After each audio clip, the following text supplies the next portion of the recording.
أولا نحن ندعو لأختي هذه الرحمة إن شاء الله ربي يرحمها، أني شاهدتها تشهد أن لا إله إلا الله، وقبل ذلك كانت يداها يعني بدون حركة هكذا، حينما جاءها الموت رفعت يدها وأشهدت أن لا إله إلا الله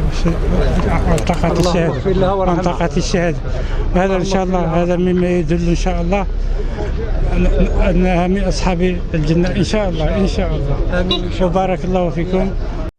بسم الله الرحمن الرحيم.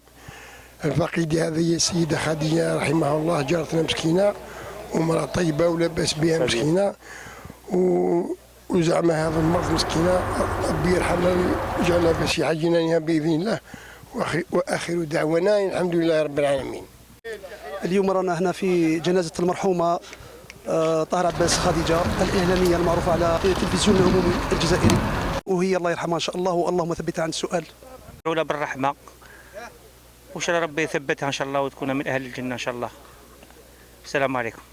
على كل حال نشهد للفقيدة هذه أنها إنسانة مخلصة ومحبة والجميع يحبها وسعت بزاف للخير، والناس أهل تاع بوقادير يحبوها وتحبهم، ونتمنوا لها إن شاء الله نقولوا ربي يرحمها ويحفظها ويوسع عليها ويرجعها ربي يبدل هذا الخير من ظهرها والخير من أهلها ويسكنها الجنة إن شاء الله. وانتم بارك الله فيكم وربي يحفظكم.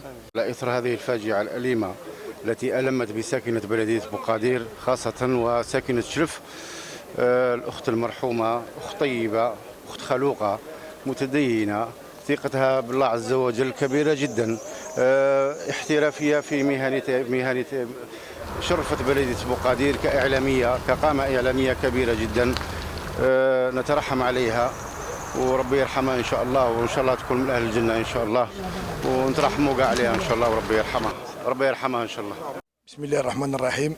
هذه الأخت أختنا مسكينة طاهرة عباس خديجة المرحومة مسكينة، ربي يرحمها إن شاء الله ويصبر مواليها إن شاء الله، وكانت أختنا وعزيزة علينا مسكينة، والله يرحمها إن شاء الله وربي يوسع عليها إن شاء الله، ونسألوا ربي إن شاء الله يعطيها ثواب إن شاء الله إن شاء الله يا ربي. يرحمها ويسع عليها. الله يرحمها ويسع عليها.